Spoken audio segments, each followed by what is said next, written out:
ওখানে একটা গ্রুপে একটা মিটিংয়ে ছিল নাকি? এবার তোর আসছিস? আমরা আগে থেকে ওখানে অবস্থান কর্মসূচি করতে ক্লিয়ার ভাবে বলি অবস্থান কর্মসূচি কি কারণে অবস্থান? আমরা জাস্ট বসেছিলাম কালকে যে কেন্দ্রীয় সম্মেলনটা ছিল। আচ্ছা ভাই ক্লিয়ার করে দিচ্ছি ভাই, গতকালকে ড্যামরাতে বৈষম্যবিরোধী প্ল্যাটফর্মের একটা সম্মেলন ছিল। ওখানে কেন্দ্রীয় অনেকেই ছিলেন, রিফাত রশিদ ভাই এবং আসাদুদ্দিন রনি ভাই। ওখানে আমাদের জাতীয় বিশ্ববিদ্যালয়ের বাদশা ভাইও ছিল। ওকে ফাইন, রিফাত রশিদ দুঃখ প্রকাশ করার জন্য আসছিল নাকি? আচ্ছা তারপরে না ভাই, মূলত আমরা আছি আমাদের বিচার দাবি, আমাদের ভাইদের আক্রমণ করতে দেখে পুলিশ করবে নাকি রিফাত রশিদ করবে? ভাই পুলিশ করবে। যেহেতু এখানে দুটো একটা বিষয় আছে, যেহেতু একটা থানা পর্যায়ে বৈষম্যবিরোধী ছাত্র আন্দোলনের প্ল্যাটফর্মের কন্দলটা হয়েছে, সেটা সাংগঠনিক কন্দল। তো সেক্ষেত্রে আমরা সংগঠনের কেন্দ্রীয় পরিষদেই আসবো। সেই বিচার বলা হয়েছে কালকে যে কেন্দ্রীয় সমন্বয়করা এখানে ছিল তাদের সামনে আসলে বিচারটা করার, কারণ তারা সিচুয়েশন জানে, তারা জানে যে কী হয়েছে। তো এই জন্য আমরা এই দাবিটা আজকে এখানে আসছি। তারপর আমাদের উপরে হামলা করে। হ্যাঁ জি ভাই। ভাই এটা তো রিফাত রশিদ সে প্রথম থেকেই জানে। কালকেও রাতেও হয়তো বা যোগাযোগ করা হয়েছে ভাই, আমরা যোগাযোগ করার ট্রাই করছি। যোগাযোগ ইব্রাহিম নীরব ভাই জানে ভাই। ইব্রাহিম নীরব জানে? হ্যাঁ, ইব্রাহিম নীরব গুলশানে প্রোগ্রামে আছে। তো সেটা তো ভাই আমরা তো জানাইছি। তুই একটা জানাই আসবি না? বা ধর ইব্রাহিম নীরবকে তুই বলছিস, তুই কাকে বলছিস? ইব্রাহিম নীরবকে। ইব্রাহিম নীরব আছে কোথায় এখন? গুলশানে একটা প্রোগ্রামে। ইব্রাহিম নীরব তো আসতে হবে, মানে ইব্রাহিম নীরব না যদি বলে এখনই হইতে হবে, তো বিষয়টা প্রবলেম না একটু? ভাই আমরা তো এখানে সুষ্ঠুভাবে বসেছিলাম। আমরা তো তুই তো বলে আরেকটা গ্রুপ আসে উস্কানি দিছে। আরেকটা গ্রুপ তো আসছে, আরেকটা গ্রুপ পরে আসছে ভাই। আমরা বসে থাকার পরে গ্রুপটা কারা? সেটা ড্যামরার। ড্যামরার? হ্যাঁ, ড্যামরার একটা গ্রুপ আসছে, আইসা তোদের উস্কানি দিছে। আমাদের উস্কানি ভিতরে যায় বসছে স্যার, ভিতরে যায় বসছে। হ্যাঁ, ভিতরে যায় ওই যে তো 3 দিন ধরে ভিতরে আমরা বসার জন্য আমরা বলছি ঠিক আছে ভাই। তো একটা সময় এসে কি করে ওই যে এখানে অন্য কোনো সংগঠন কেউ আছে কিনা এটা জানার জন্য বলে। তো স্ব ইচ্ছায় যেই দুজন বলছে আমরা গণ অধিকারের সাথে আছি, বাট ওই দুজনের হচ্ছে তীর্থ নামের কালকে যে ছেলেটাকে অ্যাটাক করা হয় ওই ছেলেটার বোন। তো তাদেরকে ভিতরে নিয়ে যায়, ভিতরে নিয়ে তারপরে আর কি জিনিসটা গেমটা বাঁচে। ঠিক আছে, আমি যতটা বুঝলাম হচ্ছে যে ধরা আসছে তারপরে আরেকটা গ্রুপ এসে উস্কানি দিছে, তাই তো? আচ্ছা ফাইন, আমি তো মাত্র দৌড়ে আসলাম। উস্কানি পাশাপাশি আমাদেরকে আক্রমণ করা হয়েছে, কারণ স্টিল নাও আমাদের 4 জন ঢাকা মেডিকেলে ভর্তি। আচ্ছা ঠিক আছে, আমি তোরা তো আমার কাছে আসিস নাই, তো নীরবের কাছে আসছিস? আপনার কাছে আসছি, আপনার সাথে যোগাযোগ আমরা না করি নাই, অন্য কেউ করছে। আপনাকে বলছি আমি আগে পুরো 250-টিরও বেশি ডিজাইন অপশন নিয়ে ওয়ালটন স্মার্ট ফ্রিজ, বোঝে আপনার প্রয়োজন। কথা বলেননি আমরা যারা গণমাধ্যম কর্মী আছি, আমরা যখন তথ্য সংগ্রহ করতে চাই তখন আপনাদের বৈষম্যবিরোধী ছাত্র আন্দোলনে কিছু লোক আমাদেরকে হেনস্থা করেছে, আমাদেরকে জিজ্ঞেস করেছে আমরা দালাল। দেখছেন ভাই, আমরা কি দালালি করেছি? আমরা তথ্য সংগ্রহ করতে কিছু দালালি হয় তাহলে আসলে এই বৈষম্যহীন বাংলাদেশ কোথায় বললেন আপনারা? আচ্ছা আমাকে একটু দেখতে হবে ভাই, আমি যারা যদি এমন এখানে সিসিটিভি ক্যামেরা আছে নিশ্চয়ই ভাই, কারো এখানে একটা মোবাইল বার করতে দেখাই, যারা হাতে মোবাইল ভিডিও সংগ্রহ করতে পারিনি, আমাদেরকে ফোন বের করে আমরা মোবাইল কেটে ভিডিও সব ডিলিট করে দিই। আমাদেরকে মারা হয়েছে, তারপরে কোনো প্রমাণ যেন না থাকে এই জন্য তারা ভিডিও ভিডিও হয়তো বা প্রকাশ করতাম না, আপনার কাছে নিয়ে আসতাম। তাই কালকে এটাই করতো সবসময়, সেই কাজটা এখন বৈষম্যবিরোধী ছাত্র আন্দোলন করতেছে কিনা? আমরা আমাদের জায়গা থেকে পরিচয় দিচ্ছি যে আমরা গণমাধ্যম কর্মী, তারপরেও আমাদের এটা সবাই সাক্ষী, এখানে যারা ছিল সবাই সাক্ষী, এবং আমাদের পকেট থেকে ফোনও পর্যন্ত বের করতে দেওয়া হচ্ছিল না, এরকম একটা অবস্থা ছিল। আর আমরা যখন নামবো তখনও ভাই সিঁড়িতে আমাদের বাধার সম্মুখীন করা হয়। আমি এখানে এসে শুনছি, ওই যে ভাই জানেন, আপনি তো সকল শিক্ষার্থীদের কথা শুনলেন, তারা পরিচয় দিচ্ছে তারা বৈষম্য বিরোধী ছাত্র আন্দোলনের সাথে তারা যুক্ত ছিল, এবং বৈষম্য বিরোধী ছাত্র আন্দোলন অন্য আরেকটা তাদের উপর হামলা করেছে। আপনি তো শুনলেন, তো এই বিষয়টা আসলে আপনি তাদেরকে আসলে কি বলবেন? আমি আগে দেখবো, জানবো, আরো একটু যদি এক লাইন বলেন। এই তো আমি দেখবো, আরো জানবো। ক্লিয়ার করতে পারছেন না আপনি কি? না আমি তো ওরাই তো বললো যে 2টা গ্রুপ, একটা ড্যামরার একটা গ্রুপ উস্কানি দিছে, ওরা আসছে। আমি আগে পদক্ষেপে 2 গ্রুপের কথা শোনার পর দেন একটা স্টেটমেন্ট দিবেন, আমি একটা তারপরে বুঝতে হবে না সেটা কখন নাগাদ হতে পারে যদি একটু আমাদের। না আমি একটু আগে দেখি, আমি পুরো পরিস্থিতিটা আমি মাত্র তো, আপনি তো দেখছেন, আমি মাত্র আসছি, দৌড়ে আসলাম, আসার পর এখন আমার পুরো পরিস্থিতিটা একটু বুঝতে হবে। হাসনাত, আপনি একটু বলবেন যে শিক্ষার্থীরা আপনার কাছে কি জানিয়েছে, তারা কি চাইছে? যে আপনার সামনেই তো ওনারা বললেন। আপনার আপনার কাছ থেকে শুনতে চাই যে আপনি আসলে কি শুনলেন। উনি আপনাকে কি মানে মাত্র কি বললেন ওনারা?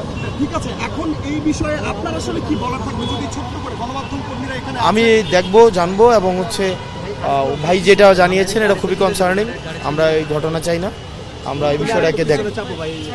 আরেকটা বিষয়, হঠাৎ নতুন বাংলাদেশ বলা হচ্ছে, নতুন বাংলাদেশে গণমাধ্যমগুলো নতুন রূপে কাজ করছে এবং পুরোপুরি দেশের জন্য কাজ করছে। নতুন করে তাদেরকে কাজ করার সুযোগ দেওয়া হচ্ছে কিনা, আর যদি কেউ বাধা দেয় তাতে, সেই ক্ষেত্রে আপনাদের পক্ষ থেকে কি বলার থাকবে?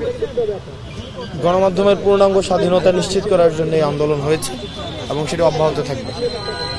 এখনো দেখা যায় যে জুলাই আন্দোলনে কারো বিরূপ ভূমিকার কারণে দেখা যায় বর্তমানে তারা পুরোপুরি দেশের হয়ে কাজ করছে এবং অসংখ্য গণমাধ্যম কর্মী সেসব পত্রিকাগুলোতে, টেলিভিশনগুলোতে কাজ করছে এবং তাদের উপরে অনেক কথাবার্তা আসছে, যারা আসলে বলছে যে এই ধরনের কথাগুলো না, তাদেরকে বক্তব্য দেওয়া যাবে না, তাদেরকে সাক্ষাৎকার দেওয়া যাবে না। তাহলে কি গণমাধ্যম আসলে পরিবর্তন হতে পারবে? নতুন করে যারা কাজ করছে তাদের কি সুযোগ দেওয়া উচিত না? এটা গণমাধ্যমের দায়িত্ব, গণমাধ্যমের আপনারা যারা ওই যে বোর্ড রয়েছেন ওনাদের দায়িত্ব এটা। তারপরে নতুন করে গণমাধ্যম সাজছে, এই বিষয়ে আসলে সকলের উদ্দেশ্যে আপনার কি বলার থাকে? আমাদের প্রত্যাশা গণমাধ্যমের উন্মুক্ত স্বাধীনতা নিশ্চিত হওয়া উচিত। ঘটনা বেসিক্যালি বিস্তারিত যদি বলতে যাই, বিষয়টা হচ্ছে আমি ছিলাম জাতীয় নাগরিক কমিটির কেন্দ্রীয় অফিসে যখন ছিলাম তখন নাসির উদ্দিন পাটারি ভাই এবং সামান্তা আপুর সাথে দেখা করার জন্য আসছিলাম। আসার পরে একটু পরে শুনতে পারি যে নিচে হামলা হয়েছে। হামলাটা হয়েছে আমাদের সমন্বয়ক রিফাত ভাই ছিল, সাথে আরেকজন ছিল। ওইখানে এসেছে আপনার যাত্রাবাড়িতে গতকালকে একটা হামলা হয়েছিল। ওই হামলাকে উদ্দেশ্য করে প্রতিবাদের স্বরূপ কিছু লোক, কিছু ছেলেপেলে আসছিল যে এটার প্রতিবাদ জানাতে। তো অ্যাট দ্য সেম টাইম এখানে সমন্বয়ক দুজন ছিল, রিফাত ইসলাম সাথে আরেকজন ছিল।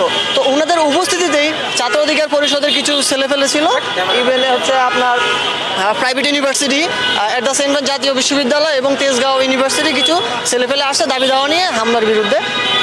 তখনই সমন্বয়ক রিফাত ভাইয়ের উপস্থিতিতে সাথে অন্য কিছু ছেলেপেলে ছিল। কে হামলা করছে সেটা এখনও স্পষ্ট না, সিসিটিভি দেখলে সেটা বলা যাবে। ওই সময়ে হামলা কারা করে তাও স্পষ্ট হয় নাই। এখন হাসনাত ভাই মাত্রই বলে গেছে, হাসনাত আব্দুল্লাহ ভাই কিছুক্ষণ আগেই সংবাদ মাধ্যমের সামনে, যে সিসিটিভি ফুটেজ দেখার পর কনফার্ম করতে পারবে কারা হামলা করেছে। তবে এখানে উপস্থিত ছিল হচ্ছে ছাত্র অধিকার পরিষদ, বৈষম্যবিরোধী ছাত্র আন্দোলন এবং প্রাইভেট ইউনিভার্সিটির ছেলেপেলে, জাতীয় বিশ্ববিদ্যালয়ের ছেলেপেলে এবং হচ্ছে তেজগাঁও ইউনিভার্সিটির ছেলেপেলে। নাগরিক কমিটির নির্দিষ্ট কেউ ছিল না, তবে বৈষম্যবিরোধী ছাত্র আন্দোলনের সমন্বয়ক ছিল রিফাত ইসলাম ভাই, রিফাত আরেকজন ছিল। তো ওনারা করছে না, করে না এটা ফর শিওর, বাট ওনাদের উপস্থিতি ছিল। এখন কারা হামলাটা করছে সেটা এখনো স্পষ্ট না। আহত হয়েছে 2 থেকে 3 জন, যারা হচ্ছে যাত্রাবাড়িতে গতকালকে যে হামলাটা হয়েছিল ওই হামলার প্রতিবাদে আসছিল এখানে ওনাদের প্রতিবাদ স্বরূপ বক্তব্য দেওয়ার জন্য এবং হচ্ছে দাবি দেওয়া ছিল। তো ওই ঘটনাকেই উদ্দেশ্য করে হামলা করছে। এটাও জানতে পারলাম যে ছাত্র অধিকার পরিষদের কিছু ছেলেপেলে ছিল, ইভেন অপর পাশে ছাত্র অধিকার পরিষদের একজন ভাই আছে, এখনো উপস্থিত দাঁড়িয়ে আছে। তো এই হচ্ছে ঘটনা, স্পষ্ট না। হাসান ভাই বলেছে হামলা শারীরিকভাবে হামলা, যেটাকে বলে হাত দিয়ে হামলাটা হয়েছে, হাতাহাতি মোটামুটি। এটা হচ্ছে বলতে পারেন যে ভুল বুঝাবুঝি, অথবা হচ্ছে এখন পর্যন্ত কোনো কিছু শিওর না কি হয়েছে। আমি মাত্রই উপর থেকে নিচে নামলাম, যখন শুনলাম যে হামলা হচ্ছে তখন আমরা নিচে এসে দেখি এই ঘটনা। ছেলেপেলে ছিল, ওদের কাছে স্পেসিফিকলি ভাবে কোনো বড় নেতা বা ওরকম ভাবে আসলে কাউকে দেখিনি। তবে এরা হচ্ছে ছাত্র অধিকার পরিষদের সাথে সংযুক্ত। এটাই আসলে শিউর এখন অব্দি কারা মারছে। মার খেয়েছে যারা যাত্রাবাড়ি থেকে সবাই বৈষম্যবিরোধী ছাত্র আন্দোলনে দাবি দাবা নিয়ে আসছে। প্রাইভেট ইউনিভার্সিটির কিছু ছেলেপেলে ছিল, আর ছিল হচ্ছে আপনার জাতীয় বিশ্ববিদ্যালয়, আর হচ্ছে আপনার তেজগাঁও ইউনিভার্সিটি। তো সবাই আসলে নিজেদের মধ্যেই হয়তো বা কোথাও ভুল বুঝাবুঝি হয়েছে, মিসআন্ডারস্ট্যান্ডিং এর কারণেই ঘটনা ঘটেছে। এখন অব্দি স্পষ্ট না কে মেরেছে বা কারা মার খেয়েছে। হ্যাঁ, আমি বুঝতে ছিলাম। গতকালকে মারামারি হয়েছিল যাত্রাবাড়িতে, সেটা হচ্ছে অন্য বিষয়কে কেন্দ্র করে। তো এটা আসলে কারা মারছে এখন অব্দি শিওর না। বিভিন্নভাবে বিভিন্ন বক্তব্য আসতেছে। এই কিছুক্ষণ আগে ছাত্র অধিকার পরিষদের একবার বক্তব্য দিল যে ওনাদেরকে ওনারা মার খেয়েছে। তো কারা মেরেছে তারা সেটা আসলে এখন অব্দি বলতে পারে না। এদের পরিচয় বৈষম্যবিরোধী ছাত্র আন্দোলনেরই নিজেদের মধ্যেই। এই হচ্ছে আর কি ঘটনা। এটা পুরোটাই মিসআন্ডারস্ট্যান্ডিং এর একটা ব্যাপার ছিল। ইস্যুটা শুরু হয়েছিল আমার যেটুকু ধারণা, আমি এসে শুনতে পারলাম যে রিফাত ভাই আসছিল সমন্বয়ক, ওনার উপস্থিতিতে আর কি এই ঘটনাটা ঘটে। উনি আসার পরে শুরু হয়েছে কিভাবে সেটা বলতে পারবো না। উনি যখন কথা বলতেছিল পিছন থেকে কিছু ছেলে পেলে, ওনারাও ছাত্ররা তাদের দাবি দেওয়া জানাচ্ছিল যে যাত্রাবাড়িতে এই ঘটনা হয়েছে, হামলা হয়েছে, হামলার প্রতিবাদে আমরা এখানে দাঁড়াইছি। তো অ্যাট দ্য সেম টাইম পিছন থেকে কিছু ছেলে পেলে আসে, মারামারি হলো, মানে হাতাহাতি করলো, তো ওইটাই। এর মধ্যে রিফাত ভাইরা সংযুক্ত না আছে কিনা তা এখন অব্দি শিওর না। হাসনাত ভাই বললো যে সিসিটিভি দেখে ক্লিয়ার করবে ব্যাপারটা, সিসিটিভি দেখা যাবে। এটা হচ্ছে কিছুক্ষণ আগেই 30 মিনিট থেকে বা আরও আগের সময়। দুপুরে এখানে অব্দি ঝামেলা হয়েছে কিনা সেটা আমি শিওর না, বাট আমাদের প্রোগ্রাম গুলশানে ছিল, গুলশানে এখন প্রোগ্রাম চলতেছে। তো আমি আসলে বেসিক্যালি গুলশান যাওয়ার উদ্দেশ্যেই, গুলশান হচ্ছে আমাদের আজকে সলিমুল্লাহ স্যার এবং জাতীয় নাগরিক কমিটির মুখ্য সংগঠক শাহিদ আলম ভাই সহ ওনাদের আমাদের থানা প্রতিনিধি প্রোগ্রাম ছিল। ওই প্রোগ্রামের উদ্দেশ্যে সবাই যাবে, তখনই সমন্বয় একটা বের হয়েছিল রিফাত ইসলাম সহ আর না, এখানে আজকে কোনো প্রোগ্রাম ছিল না।